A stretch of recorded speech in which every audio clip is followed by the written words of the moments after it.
समस्त छात्र छात्राओं का अपने YouTube चैनल में तहे दिल से अभिनंदन। आज हम कक्षा 10 के मैथमेटिक्स का 8वां चैप्टर लेके आए हैं, जो कि आपका हाइट एंड डिस्टेंस है, ऊंचाई और दूरी से संबंधित है। हमने जो ट्रिग्नोमेट्री पीछे पढ़ी है, उस ट्रिग्नोमेट्री के अपने जीवन में क्या एप्लीकेशन है, क्या अनुप्रयोग है, वो ट्रिग्नोमेट्री कहाँ काम में आएगी या बेकार में ही पड़ी है। तो इस चीज़ पर हम यहाँ चर्चा करेंगे कि ये ट्रिग्नोमेट्री जो त्रिकोणमिति है क्या काम आती है अपने दैनिक जीवन में। तो देखिए, जैसा कि मैंने आपको ट्रिग्नोमेट्री के बारे में बताया था कि ट्रिग्नोमेट्री का जो जन्म हुआ है वो एक समकोण त्रिभुज को आधार मान के हुआ है। और जब ट्रिग्नोमेट्री के बारे में आपको बताया था तब मैंने ये बताया था कि जो समकोण होता है आपका, इसके सामने की भुजा कर्ण मानी जाती है और दो एंगल शेष बच के समकोण के अलावा एक ये एंगल बच गया, एक ये बच गया। यदि हम इस कोण को आधार माने, सपोज करते हैं कि ये कोण आपका थीटा है, तो इस थीटा कोण पर यदि हम चर्चा कर रहे हैं तो आपके सामने इस थीटा के सामने की जो भुजा है वो लंब मानी जाएगी और जो शेष बची है वो आधार मानी जाएगी। ये चर्चा हमने पहले कर ली है। अब आपको पता है कि आपके 6 फंक्शन होते हैं इस त्रिभुज को आधार मान करके हमने निकाले थे। तो यहाँ अब इसके अनुप्रयोग क्या है, इनके एप्लीकेशन क्या है। देखिए, मैं अपने दैनिक जीवन में बताता हूँ। कोई बंदा है जो यहाँ खड़ा है और पतंग उड़ा रहा है, पतंग इस जगह उड़ रहा है। अब यदि आपको ये पूछा जाए कि आपका जो ये पतंग है, इस पतंग के जो धागा बंधा हुआ है उसकी लंबाई कितनी है, तो आप इस ट्रिग्नोमेट्री को यूज करके उस धागे की लंबाई, यानी आप इस धागे की लंबाई BC को फाइंड आउट इजीली कर सकते हो। कैसे करेंगे वो हम चर्चा बाद में करेंगे। दूसरी बात और क्या देख सकते हो, आपको यदि पूछे कि आप जहां खड़े हो वहां से उस पतंग की धरातल पर दूरी कितनी है, यानी धरातल पर दूरी, ये पतंग यहां उड़ रहा है तो ये AB दूरी होगी, तो ये दूरी निकाली जा सकती है। दूसरी बात, मान लीजिए कोई खंबा खड़ा है, इस खंबे की छाया जो है, छाया की लंबाई ये है, तो इस खंबे की लंबाई निकाली जा सकती है। खंबे की लंबाई आपके पास है तो छाया की लंबाई निकाली जा सकती है। तो हम जैसे जैसे यहाँ अपने दैनिक जीवन में आने वाली समस्याओं पर आधारित प्रॉब्लम सॉल्व करेंगे, वैसे वैसे आपके ये कॉन्सेप्ट क्लियर होता जाएगा। यहाँ पर ट्रिग्नोमेट्री को यूज करने के लिए हम यहाँ पर दो चीजें देखते हैं। एक तो देखते हैं यूनियन कोण, यूनियन कोण, और एक होता है अवनमन कोण।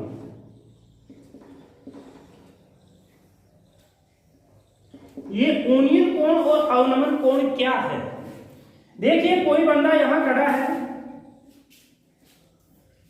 इस जगह खड़ा है, और या हम ये देख लें कि ये अपनी आंख है, ये अपनी आंख है। अब इस आंख से किसी वस्तु को देखने के लिए यदि हम अपनी नजर को ऊपर की तरफ उठाते हैं, ये अपनी आंख है,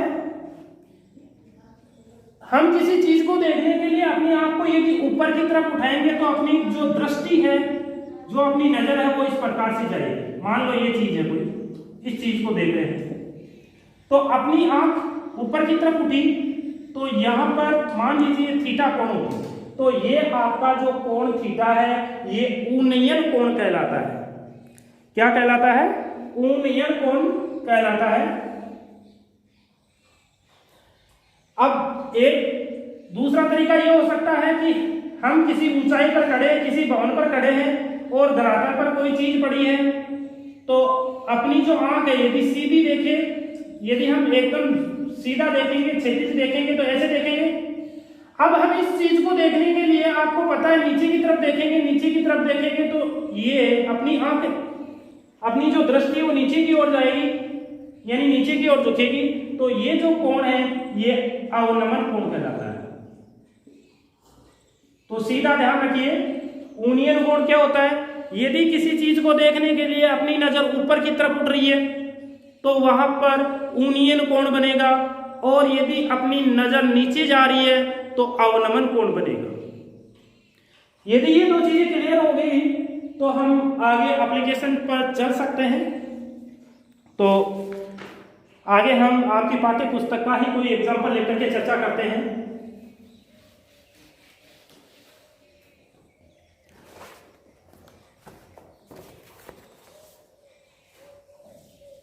अब देखिएगा, आपकी पाठ्य पुस्तक का पहला एप्लीकेशन, जो पहला एग्जाम्पल है वो है कि एक स्तंभ के ऊपरी सिरे का ऊनियन कोण आधार तल के एक बिंदु पर 60 डिग्री है। यदि ये बिंदु स्तंभ के आधार बिंदु से 10√3 मीटर दूरी पर हो तो स्तंभ की दूरी ज्ञात कीजिए। कहने का मतलब भाई ये पहले ये चीज देखिए, ध्यान रखना हमेशा, यदि इस एक्सरसाइज में, इस प्रश्नावली में आप डायग्राम बना लेते हो, यदि आप डायग्राम बना लेते हो तो आपकी 50% समस्या अपने आप सरल हो जाएगी। ये कह रहा स्तंभ, तो ये लो स्तंभ हो गया। स्तंभ के ऊपरी सिरे का, यानी यहां से इस सिरे का ऊनियन कोण आधार तल के एक बिंदु, आधार ये आपका, मान लो ये कोई बिंदु है, ये स्तंभ है, इस स्तंभ से यहाँ पर आधार पर कोई एक बिंदु है, इसका ऊनियन कोण, इस बिंदु से इसका ऊनियन कोण, इसका ऊनियन यानी ऊपर की तरफ देखना पड़ेगा ना ऊनियन के लिए, अभी बताया था आपको। तो ये मान लीजिए थीटा है, सॉरी 60 डिग्री दे रखा है, 60 डिग्री। क्या कह रहा है? एक स्तंभ के ऊपरी सिरे का आधार पर स्थित किसी बिंदु से ऊनियन कोण 60 डिग्री है और स्तंभ से उस बिंदु की दूरी 10√3 मीटर है। तो आपको क्या करना है?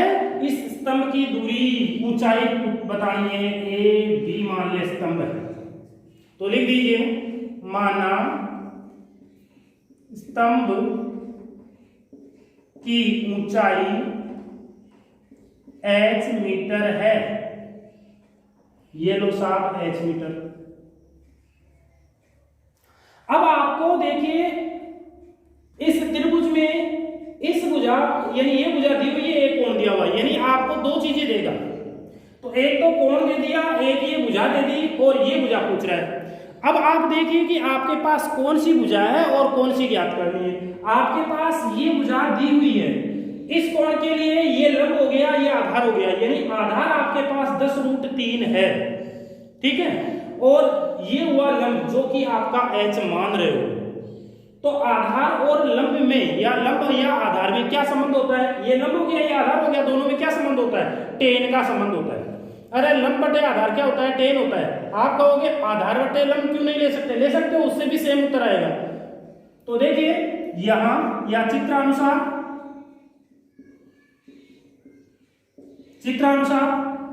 ए बी बराबर h मीटर, थीटा बराबर 60 डिग्री एंड ए सी बराबर 10√3 मीटर। तो देखिए यहां डायग्राम से चित्रानुसार ले लीजिए आप, ए बी बटा ए सी, यानी ए बी अज्ञात भुजा को हमेशा ऊपर रखो, तो ए बी बटा ए सी बराबर लंब बटा आधार हो गया, जो कि क्या होता है? tan थीटा होता है। तो भाई ए बी बराबर कितना है? h है, ए सी बराबर कितना है? 10√3 है, और tan 60 डिग्री। अब भाई tan 60 का मान आप सब जानते हो कितना होता है? √3 होता है। tan 60 का मान √3 होता है, पीछे सारणी से जानते हो। तो अब h का मान कितना हो जाएगा? √3 गुणा 10√3 हो गया। √3 को 3 से गुणा, √3 से गुणा करोगे, यानी √3 गुणा √3 3 हो जाएगा, तो 10 गुणा 3 हो गया, ये बराबर 30 मीटर हो गया, बराबर 30 मीटर। अब आप लिखना चाहो तो लिख सकते हो, होता है स्तंभ की ऊंचाई 10 मीटर, सॉरी 30 मीटर है। बहुत सिंपल है, कुछ भी नहीं करना, पूरी एक्सरसाइज में यही चीज होगी। यदि डायग्राम आपके समझ में आ गया, डायग्राम आपने यदि बना लिया, तो आपका सॉल्यूशन आराम से हो जाएगा, कोई दिक्कत वाली बात नहीं। तो आई होप कि आपके समझ में आया होगा। समझ में आ गया तो इसको आप अपनी नोटबुक पे उतार लीजिएगा, और नहीं समझ में आया तो कमेंट बॉक्स में जाकर के जो भी समस्या आ रही है वो बता दीजिए। चलो आगे बढ़ते हैं नेक्स्ट एग्जाम्पल पे।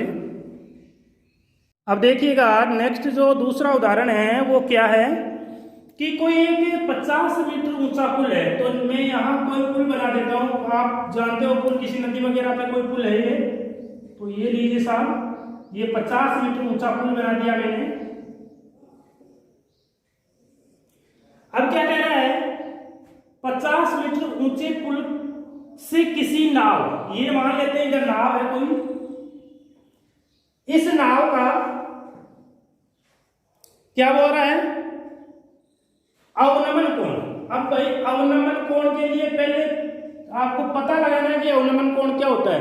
यानी इस पुल पे इस जगह कोई बंदा खड़ा है, उसकी आंख यहां पर है। अब ये अवनमन कोण यहां से नीचे देखेगा तभी तो अवनमन होगा। अब नीचे देखेगा तो ये तो अपनी सीधी दृष्टि हो गई, सीधी नजर हो गई। यहां से अपनी नजर झुकेगी तो नीचे आएगी। ये लीजिए, ये कोण आपका कितना है, 30 डिग्री। समझ गए होंगे भाई। अवनमन के लिए नीचे देखना पड़ेगा।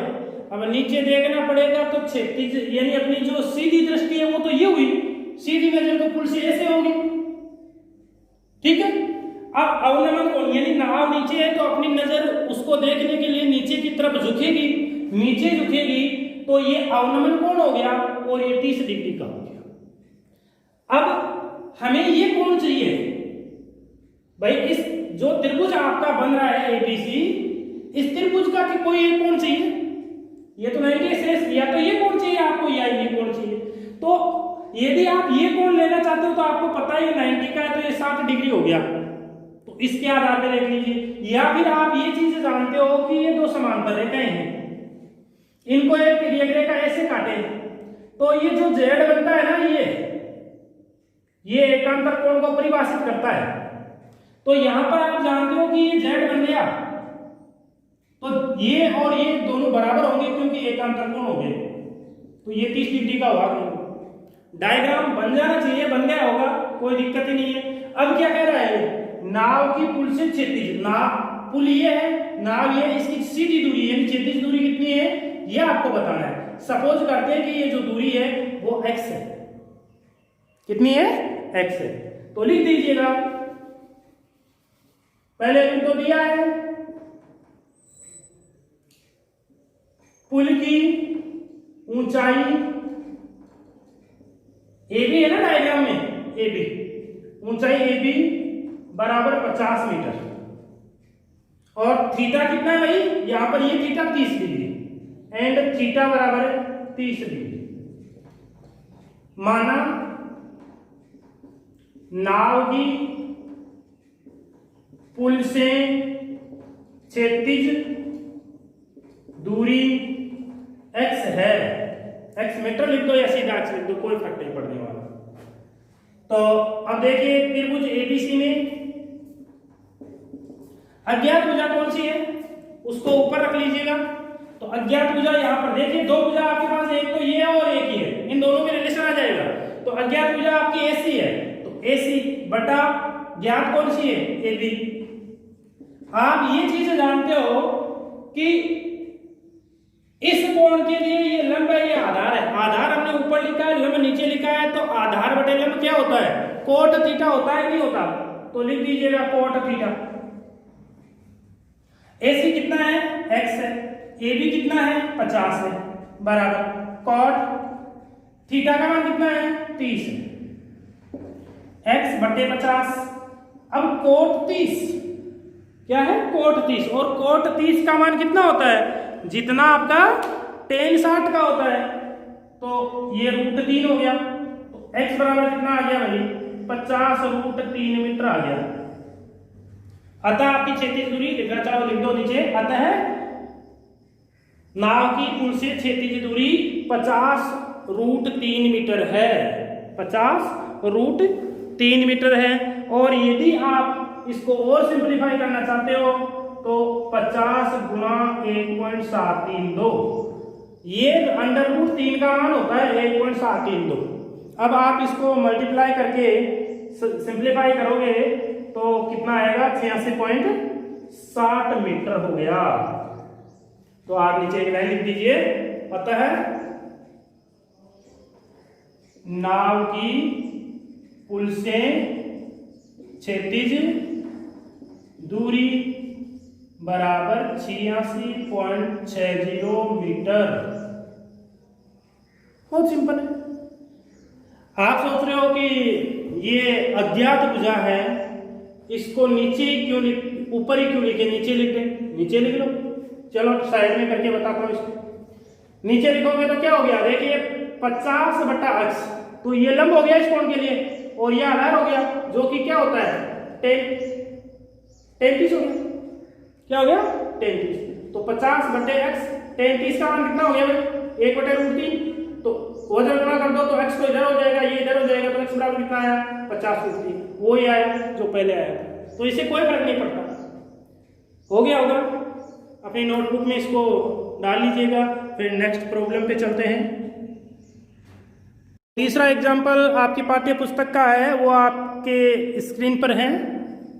क्या कह रहा है, एक समतल जमीन पर 1.5 मीटर लंबे छात्र की, ये भाई कोई छात्र है, कितना लंबा है 1.5 मीटर लंबा है, ठीक है। छाया, इसकी छाया आपको पता है धरातल पर बनेगी, और मान लो ये बनेगी। छाया की लंबाई 1 मीटर है, कितनी है 1 मीटर, तथा उसी समय, कौन से समय, जब इसकी एक छाया बन रही है उसी समय, मान लेते हैं जिस समय इस छात्र की छाया 1 मीटर लंबी है, डेढ़ मीटर लंबा छात्र की छाया 1 मीटर लंबी है, जस्ट उसी समय एक मीनार है, ये लीजिए मीनार, इसकी छाया जो है 5 मीटर लंबी है, ठीक है, 5 मीटर लंबी है। तो मीनार की ऊंचाई बताइए। अब देखो ये जस्ट उसी समय, भाई हम यहां देख रहे हैं कि यहां पर कोण नहीं है आपके पास, ये कोण नहीं है, यहां पर भी कोण नहीं है, और कोण ज्ञात करना है, हमें कोण ज्ञात करना जरूरी है। तो यहां से हम कोण ज्ञात कर सकते हैं, यहां से कोण ज्ञात कर सकते हैं। अब ये बोला उसी समय, तो उसी समय का यहां जो सेंस होगा, जो चीज हमें एसोसिएट करनी है, संबद्ध करनी है, लिंक करनी है, इसी समय से हम क्या देखेंगे, ये कोण, जितना कोण यहां पर बन रहा है उतना ही कोण यहां बनेगा। कहने का मतलब है एक छोटी चीज है, ठीक 10 बजे ये कोण 30 डिग्री का है, तो एक बड़ी चीज है, ठीक 10 बजे ये जो कोण बनेगा वो भी 30 का बनेगा। ठीक समय का मतलब है कोण बराबर है, उसी समय ठीक समय एक ही एग्जैक्ट टाइम पे यदि देखें तो दोनों के एंगल बराबर होंगे, ठीक है। तो यहां से हम देखिए क्या करते हैं, ये त्रिभुज हो गया ABC, ये हो गया DEF, ठीक है। तो देखो, माना मीनार की ऊंचाई h है। अगला पूछ रहा है, क्या पूछ रहा है, मीनार की ऊंचाई पूछ रहा है, और मीनार की ऊंचाई हम अज्यूम कर लेते हैं, सपोज कर लेते हैं कि h मीटर h। अब देखिए त्रिभुज ABC में, ठीक, त्रिभुज ABC में AB बटा AC बराबर है tan थीटा, होगा नहीं होगा। AB कितना है 1.5, AC कितना है 1 बराबर tan थीटा। इसको आप समीकरण 1 दे दीजिए, ये tan थीटा का मान आ गया 1.5। आप देखो तो दोबारा नीचे एक बार और लिख दीजिए, tan थीटा बराबर 1.5। ओके, मीटर नहीं आएगा क्योंकि मीटर से मीटर कैंसिल हो जाएगा।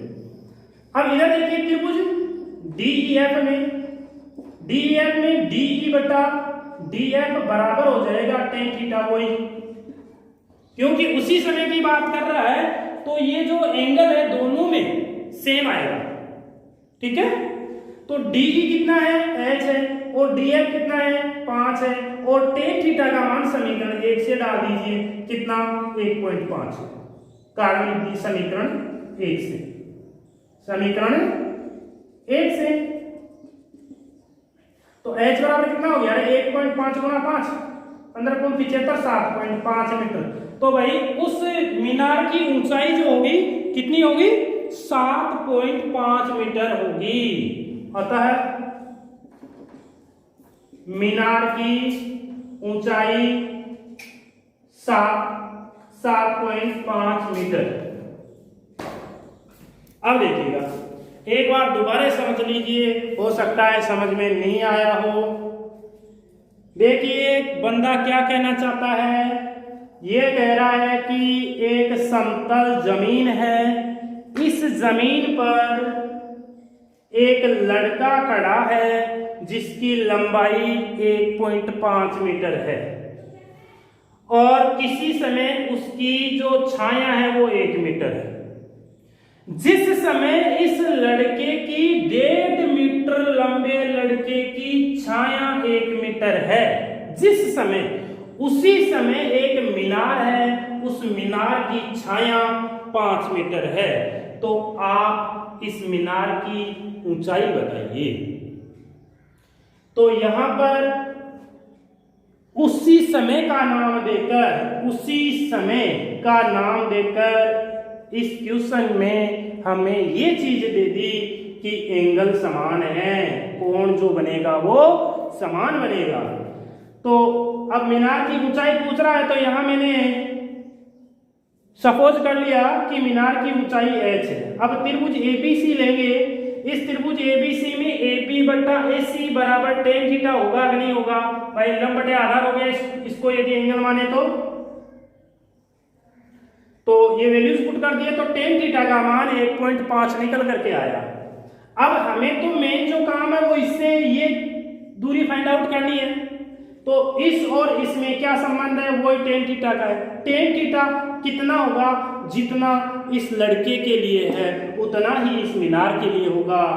तो ये tan थीटा का वैल्यू पुटअप कर दिया, इसको सिंप्लीफाई किया, सरल किया, तो ये 7.5 मीटर आ गया। तो इस प्रकार से आपकी इस समस्या का समाधान हुआ। इसको आप अपनी नोटबुक में उतारिएगा और आगे बढ़िएगा। आगे आपका पाठ्य पुस्तक का एग्जाम्पल नंबर 4 है। वो क्या है कि 100 मीटर चौड़ी एक नदी है, इस नदी के मध्य एक टापू है। मान लेते हैं कि ये अपनी कोई नदी है, इसके बीच में मध्य हो रहा है, तो इसके बीच में कोई टापू है, इसके बीच में कोई टापू है। आगे क्या कह रहा है, इस टापू पर एक ऊंचा वृक्ष है, ये कोई यहां पर एक कोई वृक्ष है।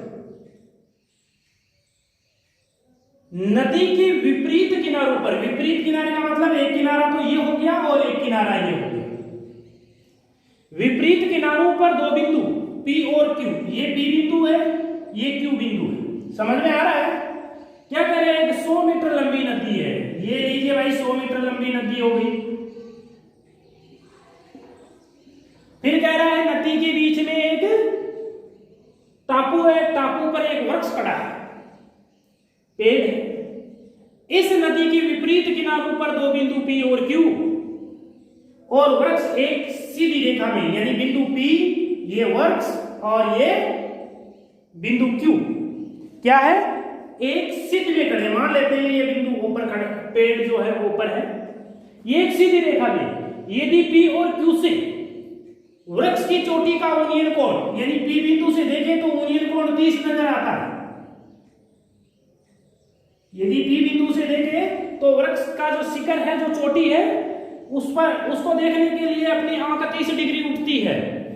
और यदि Q बिंदु से देखें तो अपनी आंख 45 डिग्री ऊपर की तरफ उठती है। तो वृक्ष की ऊंचाई पासे ने पूछी है, मान लेते हैं वृक्ष की ऊंचाई h है। तो देखिएगा, माना वृक्ष की ऊंचाई h है कोई डाउट नहीं है, कोई दिक्कत नहीं है। दिया है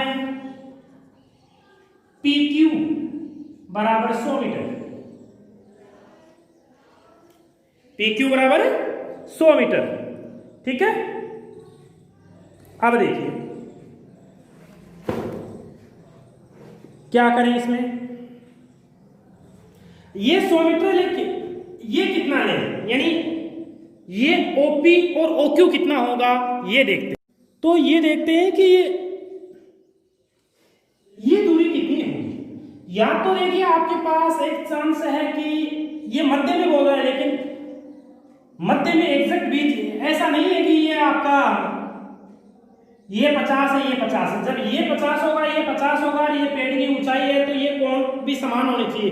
तो आपका ये सोचना सर्वथा गलत है कि ये दूरी और ये दूरी बराबर है। ये बीच मध्य का नाम है, मध्य से मतलब ये नहीं है कि एकदम एग्जैक्टली बीच में, मध्य का मतलब है नदी में कहीं पर भी, क्योंकि यदि ये एग्जैक्ट बीच में होता तो ये दूरी बराबर होती तो फिर ये कोण भी बराबर होते कि नहीं होते।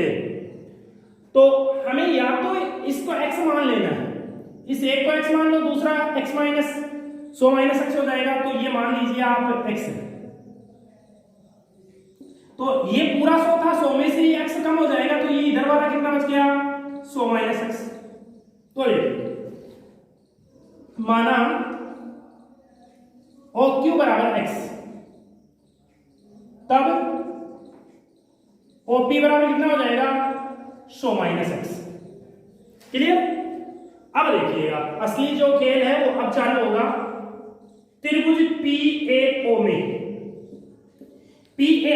ये कौन है, तो ये लंब हो गया, ये आधार हो गया। तो PAO में क्या हो जाएगा OA बट्टे में OP बराबर हो गया tan थीटा। OA कितना है h है और OP कितना है OP 100 माइनस x है, बराबर tan का 30। h बटे में 100 माइनस x बराबर कितना हो जाएगा भैया 1/√3। सिंप्लीफाई कर लेते हैं तो ये √3h बराबर 100 माइनस x। क्या किया मैंने, इसको इधर गुणा कर दिया, इसको इधर कर दिया, कैची गुणा कर दिया। अब देखिएगा यहां से x क्या निकल के आएगा, x निकल के आएगा, x को इधर ले लो तो 100 और इसको इधर ले लो। क्या किया मैं, x माइनस का था बराबर के इधर ले आया और इसको उधर ले गया, तो ये चीज बन गई। समीकरण 1 दे दीजिए इसको। आगे दूसरा त्रिभुज और दिखाई दे रहा है आपको, त्रिभुज कौन सा QAO में ये आपका कोण के सामने लंब हो गया, तो OA बटे में OQ बराबर वही आपका tan थीटा होगा। तो OA कितना है h है, बटे OQ कितना है x है, बराबर tan 45। tan 45 का मान आप सब लोग जानते हो कितना होता है, 1 होता है। तो यहां से h बराबर कितना हो गया x हो गया। अब समीकरण 1 में मान पुट कर दो, इसको 2 दे दो, लिख दो 1 व 2 से, 1 व 2 से जहां आपको x दिखाई दे रहा है, जहां आपको x दिखाई दे रहा है वहां h रख दो। तो क्या होगा, अब आप कहोगे कि जहां h दिखाई दे रहा है वहां जहां x दिखाई दे रहा है वहां h ही क्यों रखें, जहां h दिखाई दे रहा है वहां x क्यों नहीं रखें, क्योंकि h तो आपको चाहिए, x नहीं चाहिए। तो फिर चलो आ जाओ, इस x आपको x नहीं चाहिए ना, तो इस x की जगह h रख दो समीकरण 2 से। तो 1 व 2 से क्या हो जाएगा h बराबर 100 माइनस √3h। तो इस h वाले को इधर ले आओ क्योंकि आपको h का वैल्यू चाहिए, तो ये चीज हो गया। तो h यहां से कॉमन आ जाएगा, 1 + √3 बराबर 100। h बराबर कितना आ गया 100/1 + √3। अब इसको और सिंप्लीफाई करना पड़ेगा अभी थोड़ा सा, तो मैं यहां साइड में इसको सिंप्लीफाई कर देता हूं। आपको बता रखा है मैथमेटिक्स में कि कभी भी जो बटा में जो हर है वो रूट में नहीं आना चाहिए, क्योंकि यहां आ रहा है तो इसका परिमेयकरण कर देंगे। तो h बराबर क्या हो जाएगा 100 गुणा किससे करेंगे 1 - √3 से ऊपर नीचे। तो ये लीजिए, ये क्या हुआ 100 1 माइनस। अब देखिएगा इसका मान कितना होता है √3 का, ये होता है 1.732 बटे, ये देखो एक बार प्लस है एक बार, सॉरी यहां माइनस आएगा, माइनस है तो ये क्या हो गया 1 माइनस 3 हो गया, a square minus b square, ये चीज हो गया। आगे देखिएगा ये आपका 100 गुणा, ये आपका देखिए माइनस में कितना हो गया, माइनस में 0.732 हो गया भाई, 1.732 माइनस का है 1 प्लस का है तो घटेगा, तो ये माइनस का बचेगा बटे में माइनस का 2। अब देखो इस माइनस से ये माइनस कैंसिल हो जाएगा, ऊपर चलो इसमें भाग लगा देता हूँ 7 का 7, तो ये पॉइंट तो है ही, 7 में 3 बार गया 2 का 1 बच गया, 13 हो गया, 13 में 6 बार गया वही 100 से मल्टीप्लाई करेंगे तो ये आपका 36.6 मीटर हो गया। तो ये क्या हो गया भाई, ये एच हो गया। एच क्या है, इस वृक्ष की ऊंचाई है, तो वृक्ष की ऊंचाई कितनी आएगी 36.6 मीटर। तो ये आपकी पाठ्य पुस्तक के 4 एग्जाम्पल मैंने आपको बताए हैं। उम्मीद करता हूं कि आपके अच्छी तरह से समझ में आए होंगे। इसमें कुछ नहीं है, एक बार आपको इसकी समरी दोबारा बता देता हूं। ये कह रहा है कि कोई एक नदी है 100 मीटर लंबी, इस नदी के मध्य का मतलब कदापि ये नहीं लेना है कि एग्जैक्ट बीच में है, यानी 50-50 मीटर पे दोनों ओर से ना, मध्य में कहीं पर भी हो सकता है। ये कोई टापू है, यहाँ इस टापू पर एक कोई पेड़ खड़ा है OA, और ये दोनों किनारों पर P और Q बिंदु इस प्रकार है कि P, Q और ये वृक्ष तीनों एक सिद्ध में है, एक सिद्ध में है तीनों। कैसे है, एक सिद्ध में। अब आपको ये बोल रहा है कि P बिंदु से यदि वृक्ष की चोटी देखे तो अपना आंख जो उठता है 30 डिग्री उठता है, और यदि Q बिंदु से उस पेड़ की चोटी को देखें तो 45 डिग्री अपनी आंख ऊपर की तरफ उठती है, यानी यूनियन कोण बनता है। अब ये वहां से कह रहा है कि इस पेड़ की ऊंचाई बताइए आप, तो ऊंचाई के लिए मान लेते हैं कि इसकी ऊंचाई h है, और आपको दिया है कि PQ जो नदी की चौड़ाई है वो 100 मीटर है। अब हम क्या करेंगे, किसी एक दूरी को मान लेते हैं, हमें ये तो पता है कि एग्जैक्टली बीच में पेड़ नहीं है, तो ये x दूरी मान लेते हैं। ये x है तो पूरी 100 थी, 100 में से x कम हो जाएगा तो ये 100 माइनस x हो जाएगी। तो मैंने यहाँ लिख दिया है PQ बराबर 100 मीटर, OQ बराबर मान लिया x, और OP बराबर आपका 100 माइनस x। अब हम पहले ये त्रिभुज लेंगे, इस त्रिभुज में ये बटा ये करेंगे, ये हो गया, और यहाँ से x का मान निकाल लिया, समीकरण 1 दे दिया। फिर दूसरा त्रिभुज उठाएंगे और उसमें समीकरण 2 प्राप्त करेंगे, 1 व 2 को मिक्स करेंगे तो h का मान ये फाइंड आउट करोगे। अब चूंकि बटे में रूट आ रहा है, इसको हटाने के लिए ऊपर नीचे इससे गुणा कर दिया और सिंप्लीफाई किया तो ये चीज आ गई। तो आपको ज्यादा कुछ नहीं करना है, आपसे उम्मीदें तो बहुत है, लेकिन आपको कुछ क्वेश्चन बता रहा हूं। आपकी जो 8वीं प्रश्नावली है इसमें केवल एक ही विविध प्रश्नमाला ही है, तो इसमें आप जितने क्वेश्चन कर सकते हो उतने क्वेश्चन कीजिएगा। जितने मैंने टाइप बता दिए, 4 टाइप के क्वेश्चन बता दिए, तो कम से कम ये 4 टाइप के क्वेश्चन इसमें से देख लेना, और जो क्वेश्चन नहीं आए उसकी चर्चा हम नेक्स्ट वीडियोस में करेंगे। आज के लिए इतना ही, और इस वीडियो को यदि आपके समझ में आया तो इसको लाइक कीजिए, कमेंट कीजिए, और इसको जितना हो सके उतना ज़्यादा शेयर कीजिए, ताकि जो गवर्नमेंट की मंशा है कि डिजिटल लर्निंग वो हम आसानी से प्राप्त कर सके, हर बच्चे तक ऑनलाइन एजुकेशन पहुंच सके। आगे आने वाला समय भी ऑनलाइन एजुकेशन का ही होगा। तो इसलिए आपसे यही अनुरोध है कि इस वीडियो को ज़्यादा से ज़्यादा शेयर कीजिए। धन्यवाद।